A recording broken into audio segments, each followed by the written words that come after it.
ओम नमो भगवते वासुदेवाय। श्रीमद्भागवत महापुराण तृतीय स्कंध द्वाविंश अध्याय। देवहूति के साथ कर्दम प्रजापति का विवाह। श्री मैत्रेय जी कहते हैं, विदुर जी, इस प्रकार जब कर्दम जी ने मनु जी के संपूर्ण गुणों और कर्मों की श्रेष्ठता का वर्णन किया तो उन्होंने उन निवृत्तिपरायण मुनि से कुछ सकुचाकर कहा। मनु जी ने कहा, मुने, वेदमूर्ति भगवान ब्रह्मा ने अपने वेदमय विग्रह की रक्षा के लिए तप, विद्या और योग से संपन्न तथा विषयों में अनासक्त आप ब्राह्मणों को अपने मुख से प्रकट किया है, और फिर उन सहस्त्र चरणों वाले विराट पुरुष ने आप लोगों की रक्षा के लिए ही अपनी सहस्त्रों भुजाओं से हम क्षत्रियों को उत्पन्न किया है। इस प्रकार ब्राह्मण उनके हृदय और क्षत्रिय शरीर कहलाते हैं। अतः एक ही शरीर से संबंध होने के कारण अपनी अपनी और एक दूसरे की रक्षा करने वाले उन ब्राह्मण और क्षत्रियों की वास्तव में श्रीहरि ही रक्षा करते हैं, जो समस्त कार्य कारण रूप होकर भी वास्तव में निर्विकार हैं। आपके दर्शन मात्र से ही मेरे सारे संदेह दूर हो गए, क्योंकि आपने मेरी प्रशंसा के मिस से स्वयं ही प्रजापालन की इच्छा वाले के धर्मों का बड़े प्रेम से निरूपण किया है। आपका दर्शन अजितेंद्रिय पुरुषों को बहुत दुर्लभ है। मेरा बड़ा भाग्य है जो मुझे आपका दर्शन हुआ और मैं आपके चरणों की मंगलमयी रज अपने सिर पर चढ़ा सका। मेरे भाग्योदय से ही आपने मुझे राजधर्मों की शिक्षा देकर मुझ पर महान अनुग्रह किया है, और मैंने भी शुभ प्रारब्ध का उदय होने से ही आपकी पवित्र वाणी कान खोलकर सुनी है। मुने, इस कन्या के स्नेहवश मेरा चित्त बहुत चिंताग्रस्त हो रहा है, अतः मुझ दीन की यह प्रार्थना आप कृपापूर्वक सुने। यह मेरी कन्या, जो प्रियव्रत और उतानपाद की बहन है, अवस्था, शील और गुण आदि में अपने योग्य पति को पाने की इच्छा रखती है। जब से नारद जी के मुख से आपके शील, विद्या, रूप, आयु और गुणों का वर्णन सुना है, तभी से यह आपको अपना पति बनाने का निश्चय कर चुकी है। द्विजवर, मैं बड़ी श्रद्धा से आपको यह कन्या समर्पित करता हूँ, आप इसे स्वीकार कीजिए। यह गृहस्थोचित कार्यों के लिए सब प्रकार से आपके योग्य है। जो भोग स्वतः प्राप्त हो जाए उसकी अवहेलना करना विरक्त पुरुष को भी उचित नहीं है। फिर विषयासक्त की तो बात ही क्या है। जो पुरुष स्वयं प्राप्त हुए भोग का निरादर कर फिर किसी कृपण के आगे हाथ पसारता है, उसका बहुत फैला हुआ यश भी नष्ट हो जाता है और दूसरों के तिरस्कार से मान भंग भी होता है। विद्वन, मैंने सुना है आप विवाह करने के लिए उद्यत हैं। आपका ब्रह्मचर्य एक सीमा तक है। आप निष्ठित ब्रह्मचारी तो हैं नहीं, इसलिए अब आप इस कन्या को स्वीकार कीजिए। मैं इसे आपको अर्पित करता हूँ।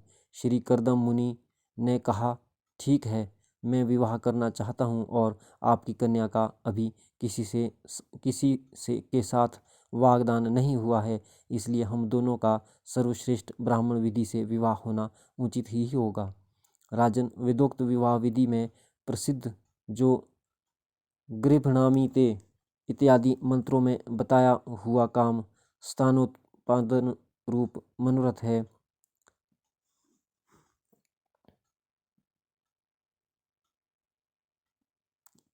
श्री कर्दम मुनि ने कहा, ठीक है, मैं विवाह करना चाहता हूँ और आपकी कन्या का अभी किसी से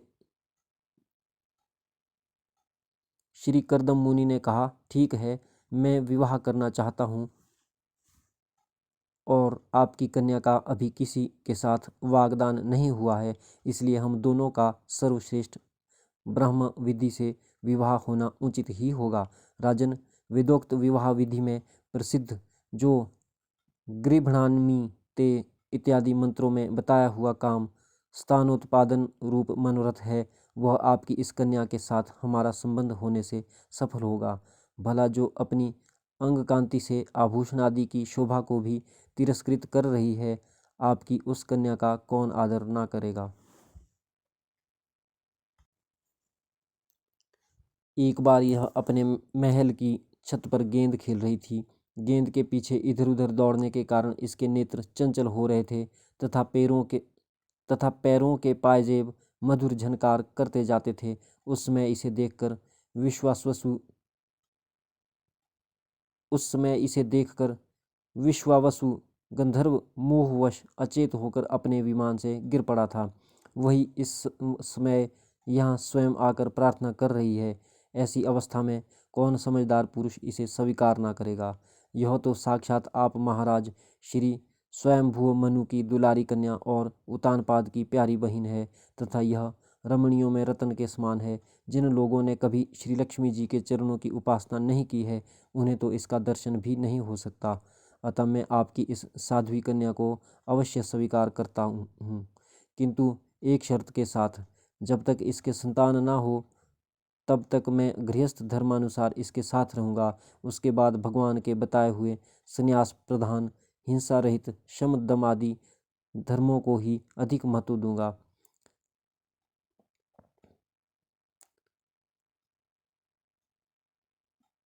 शम दाम आदि धर्मों को ही अधिक महत्व दूंगा, जिनसे इस विचित्र जगत की उत्पत्ति हुई है, जिनमें यह लीन हो जाता है और जिनके आश्रय से यह स्थित है। मुझे तो वे प्रजापतियों के भी पति भगवान श्री अनंत ही सबसे अधिक मान्य है। मैत्री जी कहते हैं, प्रचंड धनुर्धर विदुर करदम जी केवल इतना ही कह सके, फिर वे हृदय में भगवान कमलनाभ का ध्यान करते हुए मौन हो गए। उस समय उसके मंद हास्ययुक्त मुख कमल को देखकर देवहूति का चित्त लुभा गया। मनु जी ने देखा कि इस संबंध में महारानी शत्रुपा और राजकुमारी की स्पष्ट अनुमति है, अतः उन्होंने अनेक गुणों में संपन्न करदम जी को उन्हीं के समान गुणवती कन्या का प्रसन्नतापूर्वक दान कर दिया। महारानी शत्रुपा ने भी बेटी और दामाद को बड़े प्रेम पूर्वक बहुत से बहुमूल्य वस्त्र, आभूषण और गृहस्थोचित पात्रादि दहेज में दिए। इस प्रकार सुयोग्य वर को अपनी कन्या देकर महाराज मनु निश्चिंत हो गए। चलती बार उसका वियोग ना सह सकने के कारण उन्होंने उत्कंठावश विह्वल चित्त होकर उसे अपनी छाती से चिपटा लिया और बेटी बेटी कहकर रोने लगे। उनकी आंखों से आंसुओं की झड़ी लग गई और उन्होंने देवहूति के सिर के सारे बाल भिगो दिए। फिर वे मुनिवर करदम से पूछकर उनकी आज्ञा ले रानी के सहित रथ पर सवार हुए और अपने सेवकों सहित ऋषिकुल सेवित सरस्वती नदी के दोनों तीरों पर मुनियों के आश्रमों की शोभा देखते हुए अपनी राजधानी में चले आए। जब ब्रह्मवर्त की प्रजा को यह समाचार मिला कि उसके स्वामी आ रहे हैं, तब वह अत्यंत आनंदित होकर स्तुति गीत एवं बाजे गाजे के साथ अगवानी करने के लिए ब्रह्मवर्त की राजधानी से बाहर आई। सब प्रकार की संपदाओं से युक्त बर्हिष्मती नगरी मनु जी की राजधानी थी, जहाँ पृथ्वी को रसातल से ले आने के पश्चात शरीर कंपाते हुए श्री वराह भगवान के रोम झड़कर गिरे थे। वे रोम ही निरंतर हरे भरे रहने वाले कुश और कास हुए, जिनके द्वारा मुनियों ने यज्ञ में विघ्न डालने वाले दैत्यों का तिरस्कार कर भगवान यज्ञ पुरुष की यज्ञों द्वारा आराधना की है। महाराज मनु ने भी श्री वराह भगवान से भूमि रूप निवास स्थान प्राप्त होने पर इस स्थान में कुश और कास की बरही चटाई बिछाकर श्री यज्ञ भगवान की पूजा की थी। जिस बर्हिष्मतीपुरी में मनु जी निवास करते थे, उसमें पहुंचकर उन्होंने अपने त्रितापनाशक भवन में प्रवेश किया। वहां अपनी भार्या और संतति के सहित वे धर्म, अर्थ और मोक्ष के अनुकूल भोगों को भोगने लगे।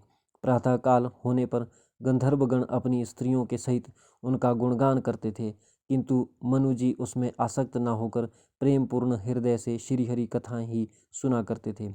वे इच्छानुसार भोगों का निर्माण करने में कुशल थे, किंतु मननशील और भगवत परायण होने के कारण भोग उन्हें किंचित भी विचलित नहीं कर पाते थे।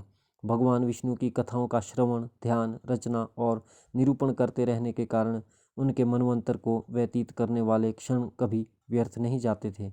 इस प्रकार अपनी जागृत आदि तीनों अवस्थाओं अथवा तीनों गुणों को अभिभूत करके उन्होंने भगवान वासुदेव के कथा प्रसंग में अपने मनवंतर के 71 चतुर्युग पूरे कर दिए। व्यासनंदन विदुर जी, जो पुरुष श्रीहरि के आश्रित रहता है, उसे शारीरिक, मानसिक, दैविक, मानुषिक अथवा भौतिक दुख किस प्रकार कष्ट पहुंचा सकते हैं। मनु जी निरंतर समस्त प्राणियों के हित में लगे रहते थे। मुनियों के पूछने पर उन्होंने मनुष्यों के तथा समस्त वर्ण और आश्रमों के अनेक प्रकार के मंगलमय धर्मों का भी वर्णन किया। जो मनु संहिता के रूप में अब भी उपलब्ध है। जगत के सर्वप्रथम सम्राट महाराज मनु वास्तव में कीर्तन के योग्य थे। यह मैंने उनके अद्भुत चरित्र का वर्णन किया। अब उनकी कन्या देवहूति का प्रभाव सुनो।